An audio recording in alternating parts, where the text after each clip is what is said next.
Podcast. Welcome to the lounge. I'm Gavin Shaw alongside Matthew Tonis, and in the studio for the first time ever, Jake Gadon, the anchor of Cronkite Sports Live. Jake, how are you doing? Doing well today, Gavin. Thank you for having me on, bud. All right, well, this is the final week of our podcast. We might have one more before the year ends. Watch out for that. And the final week of Cronkite Sports Live. Jake, what's the whole experience been like for you? It's been a great experience. A lot of emotion going into the last week. Me and myself and my co-anchor, Brett Deckert, started the year off when we premiered Cronkite Sports Live. It's kind of bittersweet that we're ending it, but it's going to be an awesome show this week. Right, now I wanted to talk a little bit. Your show is for people inside the industry, specifically people inside the Cronkite Sports Live newsroom. Yep. Know that you guys notoriously have problems every single week. Kerry Crowley joked at the end of last show that no one should show up for this Friday because we're not going to have a show since you and Brett are hosting. So there's inevitably going to be tech errors. What are your comments on that? Something is going to go wrong. Either the stream is not going to work, the audio is not going to be synced up. I'm calling it this week. I really think Cronkite, the building's going to lose power. I think Walter Cronkite, the god Walter Cronkite, does not want me and Brett and I to anchor. And you know what? He's sent us signals. I think this week's going to be a reality check. Or maybe we shouldn't do this next semester. To be fair, there have been tech errors many weeks of the show, including this week, where Gavin, no one really saw you. No, well, I was seen. I wasn't heard very well because I was fine. Everyone can go back, check it out now. The audio is perfectly fine now. But going live, the audio kind of like on the stream just kind of whipped out in the middle of the show. Joey Hardy, I actually, breaking story, I went and interviewed him today when we were all sitting casually in the lounge. I asked him about it. He said there was, quote, nothing he can do about it. He tried his best, but when the stream goes out, the stream goes out. And that's like frustrating to me because we like put some, obviously no blame being put out here. It's no one's fault. Nope. But it just frustrates like when everyone works so hard on the show and like the whole point the whole novelty of it is that it's a live show and then the stream doesn't work like that. I can see that can be frustrating, but I can't even talk about that compared to the problems Jake has faced. No, it's been a stressful semester, but I gotta say everyone's worked very hard on the show. We have probably one of the best, I would say the best show in the country, one of the hardest working staffs, and honestly I couldn't be more happy or thankful, and I'm very grateful for everyone we have on this show. All right, Jake, I wanted to ask you quickly, just what's your experience been like at Cronkite as a whole? We're going to go more into this later, but we're all from the Northeast, and I know for me, I came here probably only because of Cronkite, and I knew it was growing as a sports journalism school. What are your thoughts just on the school? Basically the same exact thing. Looked at Syracuse, looked at Quinnipiac for your East Coast people. You know those schools. Those are the powerhouses on the East Coast. Got told by a guy in the industry that the Cronkite School is going to be the next biggest thing in journalism, especially sports journalism. Checked it out my senior year and literally fell in love with the place. What could I complain about? I got on the plane, it was 20 degrees. Got off the plane, it was 80, and girls were in bathing suits. You really can't ask for much more. That's a nice jump. That's the dream. Oh, it absolutely. really is. Absolutely. I make fun of all my friends. All my friends are like, yeah, it's very hard every single year. We have to deal with sweatpants and sweatshirts for a good 6 months of the year. And I'm like, you know what? I got to deal with it one day a year, and that's when I go back and forth on the airplane. Otherwise, I usually jump off the plane and jump into a pool with a pool party. It's really by far the best experience, best decision I gotta say that I ever made coming to the Cronkite. It's really a hard life out here in Arizona, where it was snowing up in Syracuse a couple weeks ago when we were just walking around. It made me so happy because I came down to ASU and Ithaca, and then I'm hearing from all my friends that end up going to Ithaca. Oh yeah, it's like negative 10 degrees, no problem. I just have to walk like a mile to my class. It's not a big deal. And it's so funny. I'll just joke around with my mom. Like she'll call me and she'll be like, "Yeah, I'm walking." She's like walking my dog Miko, and then she's like, "Oh yeah, it's like 10 degrees outside. I'm all bundled up. I'm freezing." And I'm like, "No, what are you talking about? It's 95 degrees." She's like, "What?" She's like, "Yeah, we're in different places." I'm like, Funny story though. Me being the smart person that I am, for the past 2 years when I went home for winter break, I got on the airplane with shorts and a t-shirt on because it's 85 degrees here. Right. You don't want to get really too high. It's not a fun time. Got off the plane both years in a row, snowing on the ground. Not a good decision on my part. What are you gonna do? You're in 85 degree weather and you get off on 15. First time I came home, I went home in t-shirts, one t-shirt and not multiple t-shirts, and a pair of shorts. And I just get off I get out of my cab a couple blocks away from my house. Yep. I'm just like, oh yeah, well, I want to make the nice 5 a.m. New York City walk to my apartment.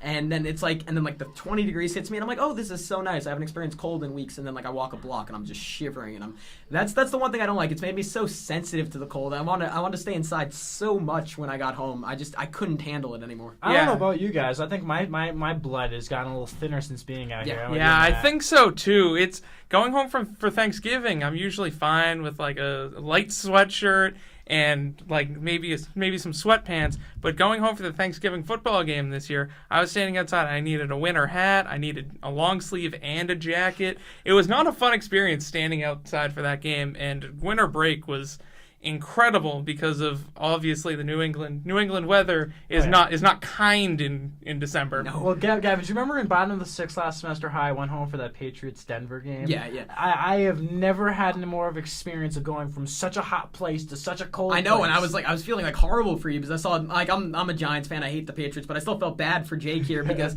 Denver was absolutely killing them at halftime, something like 24-6 at halftime. And I remember you were like in that freezing weather, and you just like I think if I remember it, you just flew back for like a couple of days to go. Yeah. So I was like, oh god, that sucks for him. You make that whole trip back, and then it's freezing. You guys are getting killed.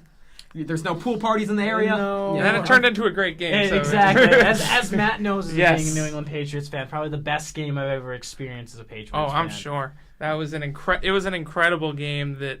I was at Tilted Kilt for the first half with another Patriots fan. We were sitting there. We're like, shout out to Agnell. Let's just go back. Like I can't be around all these Denver fans. Exactly. And then we got back to the lounge, and Patriots just kept scoring, and we're like, that's. I wanted to talk about that at some point. There's been it's been throughout the year. Like I've always found this, Jake. You might be able to comment this in more of an abstract way, but where I watch the game most definitely affects the score. Like when we were watching ASU UCLA, we went to the viewing party in the mailroom. They were up something like 30, not by that much, but they were up by like 2 touchdowns at halftime.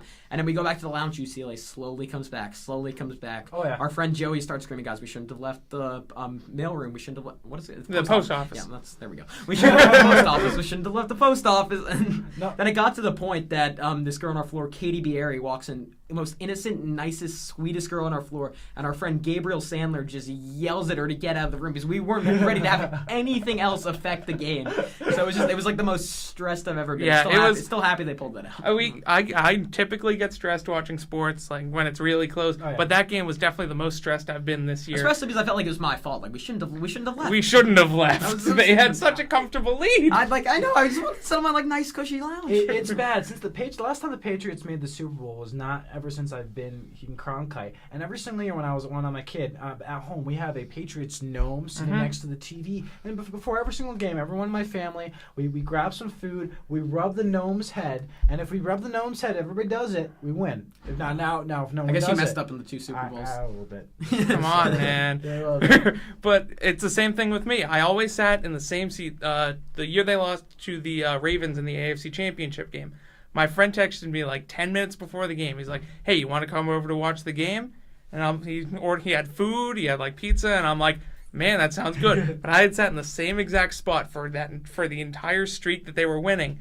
And I'm like, what could be the worst thing that happens? Tom Brady goes out and has a bad game, and the Patriots don't make the Super Bowl. Exactly. Now I know. Yeah, I know, Tonus, you in particular are like super superstitious about that because I remember when Christina Vicario, the aforementioned, oh no, we were talking about her before the show, but the Patriots fan who's also from your hometown of Duxbury, yes. she was moving around. I think it might have been at the end of that Pats Denver game. And Yeah. you were like screaming at her. I remember I was cracking jokes and you hated me. Let's just put this in. I was not screaming at Christina intentionally. When something's working, I don't like it when it's changed. When someone sat in my seat on the end of the couch, like because I had like jumped up and someone thought it'd be funny to just scooch over to where I was sitting, I turn around, I forget who it was, I look at them, I'm like, if you don't move, I'm coming to attack you right now. Because that was when they took the lead before Denver tied it up. Yep. I'm like, we cannot change anything right now. I remember just being a Giants fan. I was like trying to dance around the lounge. I was just moving as much as possible to try to mess You are with a it. terrible person. It didn't work. I ripped out terrible. couch seats. I threw paper curls around the room. I did everything. It was Tom Brady overcame me. Well, is Christina as big of a Pats fan as we both are? She's a huge Pats fan, but the thing is she gets way more nervous than I do. Okay. I'm just superstitious. Mm-hmm. but she gets way too intense about like little plays that are happening. That's me with Oklahoma. So I'm like trying to calm her down, but at the same time trying to focus on the game. Now, I have a question for you. I don't know if you know this, but does she have the biggest crush on Tom Brady in the world, like every other New England No, girl? I have the biggest crush on Tom Brady. Sorry, in the I world. apologize. She is way behind me in that category. I'm not gonna lie. Me and Wes Swelker, we were gonna get married one day, but then Those he just. eyes are. Oh, great. I'm man, as a you- Giants fan. I just find Beautiful myself man. staring into them. But unfortunately, he decided to break up with me and just throw me under the rug. I think Bill Belichick decided to force you guys to. Yes, I was doing some bad things for him. In Bill we trust though. And Bill, absolutely, and Billy Trust every single day, every game. By far the best coach in the NFL. Yeah. All right, I wanted to quickly jump to awkward bar mitzvah stories. All of us being Oh Jewish my- haven't Yes. had bar mitzvahs, Oh, and bar absolutely. mitzvahs being, I think, the most awkward event any human being, not just any Jew, any human being can go through. Tonus, I'll let you start it off. All right. Well, my most embarrassing bar mitzvah story. We during the blessing after the Haftorah, I thought I had this thing memorized. Absolutely. I'm going through and I'm saying it, and then I realize I had repeated myself Okay. and completely lost my place in what I was reading. So I'm just standing there with this blank look on my face, looking at this page because there's no transliteration that I can go back to read in front of my super religious extended family who do not seem happy that I'm doing this. I'm just sitting there, I'm like, oh my God. And this girl from my class, from my Hebrew school class, starts mouthing me the words to try to get me on target. And I'm just like, if I can get away with this, I don't know, it will be a miracle. And I'm just looking at her, I'm like, all right, I think I know what she's saying. And I just go along, I stumble through the rest. And before my Devar, I think I apologized, or I might have done it in my head. It was bad. And then I also cracked I have a friend of my dad's is named, my friend's dad is named David Stern, so I made a really bad David Stern NBA commissioner joke. So that wasn't good either. But overall, I mean, it was as awkward as it's supposed to be. It's the right of that. That's how you become a man. You go through the ultimate awkward experience, and nothing can scare you again. true. You know how people say fear is the greatest motivator? I was so terrified of the situation you just described. And like, if I freeze in the middle, and I knew it was like a possibility. It's like, I'll just freeze during like normal English speak. When I'm talking like super intense, long-winded Hebrew, that's when I knew I was in trouble. And I took a couple years off the whole Hebrew school thing, and then I came back into it to get my bar mitzvah. That's bold. So I was like out of practice. I had to do intense studying. My mom made me like I was basically freestyling over the Hebrew track. I'd go through it and just like read over the track, everything over and over again. And then I ended up doing a really solid job. So my awkward part occurred during, for those of you who aren't familiar with bar mitzvahs, there's like the religious reading part, and there's like the fun, great food, dancing, all your friends, Sweet party part. 16, basically. Right, Yeah, essentially. exactly. Yeah, which is obvious, which was my, if I'm being 100% honest, my motivation for doing it. So my It's super, okay. I think it's all of our motivation. to do it. Slightly, yeah. So I'm just at the thing, and there was a weird dynamic because essentially all the people I invited, like the vast majority of them weren't Jewish. They were from my New York public middle school, and if anyone knows about public middle schools, it's not always the best case scenario. And it was like I was friends with mostly everyone, but I invited like a lot of people from my school I maybe shouldn't have. So it ended up being super awkward when my like super religious Jewish cousins came and they saw some very New York public middle school dancing. I'll leave it at that. That's It was not great. Yeah, The it was- Nussbaums it were was- not pleased. Shout out to the Nussbaums. Anyway, yeah, Jake, go ahead. No. Okay, so mine is I went to a small Archie school with 50 kids in middle school. Ooh. So I was only Jew out of 50 kids. So I was the only bar mitzvah. Novelty. Oh, absolutely. No one had absolutely any idea what it was. People were asking me before what it was, and I explained to them that you have to sit there for an hour and a half to 2 hours, and everyone complained about it. But I was like, guys, don't worry. Like 2 hours after that, we'll go party with a DJ, and I'll have like free food, like steak and everything. Everyone was happy about it. Two awkward parts though. So when after you say your Haftorah and Torah, you have to relate or explain what the Torah and Haftorah says, and relate it back to your life. and then you have to thank everybody for coming to your bar and bat mitzvah. In that part, I thank the cantor who was my tutor. I thank the rabbi.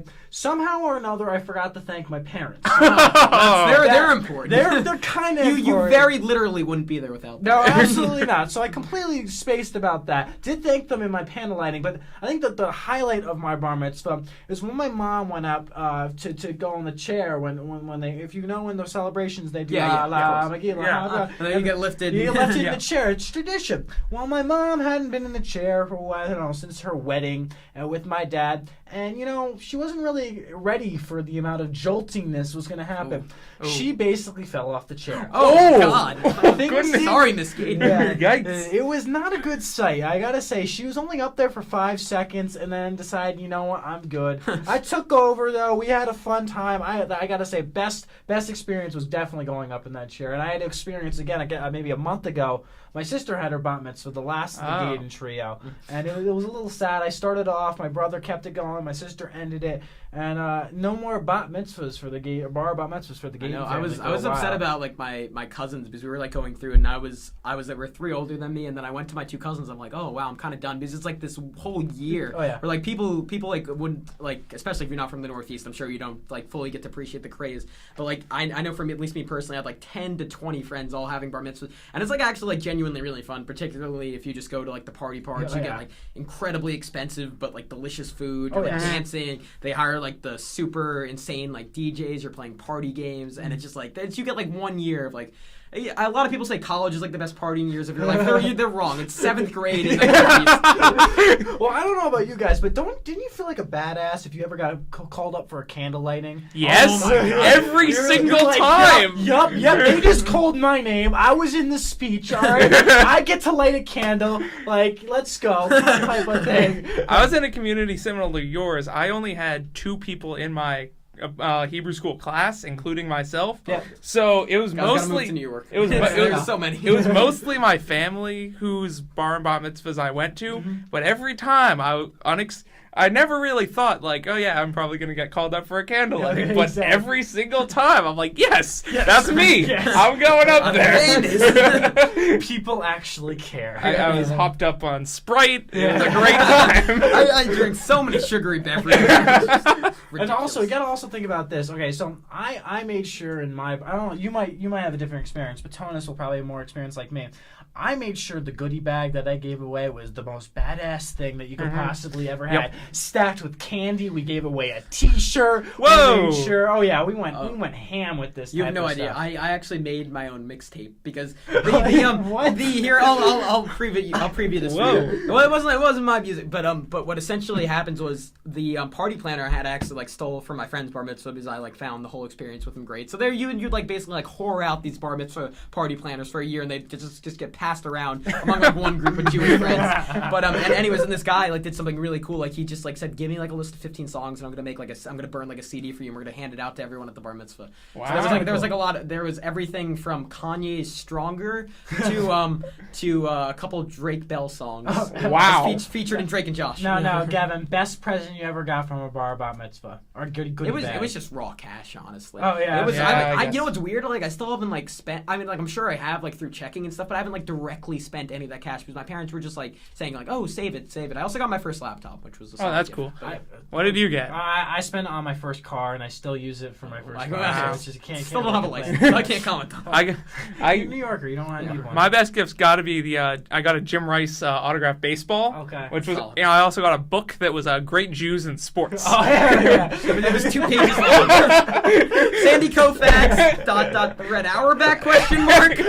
He's kind of it. I gotta say though, I did get one of my really good girlfriends. That I'm not at least in middle school, and I don't talk to her anymore. I haven't even seen her in years. But she got me this really awesome cologne, and I've used that same cologne ever since 7th grade, and it works very well for me. You gotta hook me up with that. Hollister Jake cologne. I'm writing it down. So what were your guys' themes for your bar mitzvah? Jake's All-Star event. So what were the tables? Mine was a baseball table, but every single one was a different sport. There was skiing. I was, again, not going to lie, I did this in high school. I was a drama kid, so I had 2 tables for, like, drama shows that I did. But everything else was sports, from skiing, snowboarding, to baseball, basketball, and football. So Okay, I had a similar one, except instead of specific sports, it was players. It was Boston sports players. Okay. I had my table was Bobby Dorr. Okay, I Also, feel you. a Hall of Fame second baseman, because I always played second base because my arm was very weak and I have very bad hand-eye coordination, so I couldn't play outfield. So second base. Gavin, what about you? I can't remember. It would have been sports. I can't remember like a specific theme. I just had like the party planners. They did some games. I don't think there was anything. If anything, the theme was New York Public School. I'll look later. It's probably on your Facebook. It's probably Oh, God. For some reason, you keep yourself tagged in that, Gavin. Why do you keep yourself tagged in those 7th grade photos? People like have like I guess because like I look young already. People have like an affinity for like pulling out all my. How do you like, look? You're 6 foot. Whatever. I don't know. Look at Just his like face. my face is like very for those of you who like haven't actually met me, which I find it really weird. You're listening to this podcast. Like, very very rosy cheeks. or seeing the picture that we put up on each. It's you should have seen me by now. But it's like I look. I'm considered slightly young looking for my age. I've come to terms with it. But anyway, it's just like I think people are like amazed by like let's see how far we can push this. Does he look 6 when he was 13? Like 10 and like halfway through high school? For the record, he does. Yeah, it's been confirmed. Multiple. No, people. a serious question though. Do people listen to this? We get like I don't know if this is the right thing to talk about during the show. But we've gotten anywhere from 25 to 89 viewers. No, we're over 90 We're over on 90. number 2. Yes. That was actually Christina's one. So we. I'm topping her. Yeah. All right. All right. Well, you gotta share it out. Okay, I think that wraps it up for our unique bar mitzvah segment. I think we're gonna go. Tonus, anything new? Jake, we do a Tonus Kaylee relationship update every week. Anything crazy going on? Nothing new really. Just going through it. I mean, we're It's his girlfriend. Yes, They've that's been my dating for girlfriend. A couple months. They were friends for the vast majority of the year. He was very insistent that they were never going to date. And Oops. Tonus also had the quote. Oh, I can't remember if it was Tonus or Kaylee, but I think you said I'm not going to date anyone with longer hair than me. No, shorter hair than me. Shorter hair than me. That was the quote. Yeah, and look where we are now. Yeah. So now we're dating. Now we're here. I mean, school's wrapping up, so we're not going to see each other for a few months. So we're I heard she might visit over the summer. Yes, that's Where a. Where does she live? Well, her family. She lives here, but Okay. she has family in New Bedford, Mass. Okay, for sure. Or no, Fall River, Mass. My bad. Same area, but there's a possibility that she visits. But we're gonna see. I mean, we're seeing each other as often as we can over the next. Solid. Yeah, over the next Keep an eye on couple her. Make weeks. sure she doesn't go by any couches. You know what I'm talking about, Yeah. Gavin. Yeah. Okay. Yeah. No couches. I very much get the reference. and I'm sure anyone who knows Jake will as well. Anyways, now moving on to Tonus. What's next? Next is Stalin with Shawl. Stalin with Shawl. If you're not familiar with Gavin's work, I don't do it. so Gavin, what are you putting off by doing this podcast right now? Bio. For those, we discussed this in the pre-show chill, and that's what I'm calling it from now on. I essentially I think I had like 13 to 14 labs to do before the beginning of the year. Got like 2 or 3 of them done, courtesy of Tyler Prime, and then I knocked out 3 this weekend. Did really well on them. Did them super quickly, and it was bad because I always do this with my work. I put it off in anticipation of it taking a really long time. Then it's 3 a.m. and I knock it out in like 15 minutes, and I'm like very upset with myself. There's that. There's stats test, Spanish exam tomorrow. I have to interview an ASU assistant basketball coach. I'm not all ready for that. There's Who are you interviewing? I don't know yet. I need shout out to Doug Tamroys to get back to me. Promise today, but So that's not happening. plus human event plus JMC due tonight. Ooh, that's whoops. It's gonna be a rough week for Gavin in terms of work that he needs to do. Let's end the show with Turn Down with Tonus. Tonus, anything going on in the greater Phoenix area or just your life or any just final comments? Well, there's a comedy show in Mesa on Friday. Kristen and Kieran are selling tickets. I Yes, heard? yeah, we have 2 friends selling tickets, $30 a piece for Mike Birbiglia. AKA face value. Yes, More or less. for face value for Mike Birbiglia in That's a Mesa word. on Friday. If you want to go, you should contact them on Facebook. Also, quick shout out to Kennedy Collier, one of the funniest stand-up routines. Yeah, I saw that video. Yeah. Oh my god, it was the and funniest Jake, thing. the best part about it was the previous acts. There were a couple of good ones, but for the most part, they were so horrible. You missed how relatively good Kennedy was. Like Kennedy in a vacuum was great, but relative to the crappiness of everyone else, he was in his prime. Eddie Murphy-esque. Eddie Murphy in his prime. We're Chappelle in his prime. Good, That's good. how it looked compared to everyone else. Good job, Kennedy. I'm very proud of you, bud. Also in the greater Phoenix area once at Gamage this weekend. Kieran and Chris are actually going to that because of conflict. That's why they're selling the tickets. Also, the Mowglis have a concert this weekend at the Musical Instrument Museum. If any of those interest you, I'm sure they're selling tickets. I gotta say, I saw once on Broadway, Gavin. Very good show. I can't comment. I don't see a lot of Broadway shows. You have not seen a lot. That's weird. Book of Mormon, I love. You saw? I haven't seen. I Book of saw the Mormon. Magic Bird show. I saw mainly sports and Will Ferrell. I saw Will Ferrell doing impersonating George Bush. Funniest thing I've ever seen. And yeah, I mainly go for comedies. That's fair. Yeah. Okay, I gotta say though, if you gotta go see one show this summer, and you will, I'm gonna make sure you go because I'm gonna come to the city and hopefully visit you. Wicked, gotta go see Wicked. All right. I've heard. And we were also, if the Tupac one comes to fruition, There's a we are Tupac. going when I visit. There's a Tupac one Yes. that's gonna come to Yes, there's good a- stuff. there's I'll a actually Tupac. go see that. All right, and that just about wraps up our show. We'll have one more before the end of the year. It's going to be a blowout. We'll be handing out end of the year awards. Best guest. Jake Gadon is a candidate right now for best guest. Oh, This there was a we great go. show. Thank you very much. All right, and we'll be back in about a week. Thanks, guys.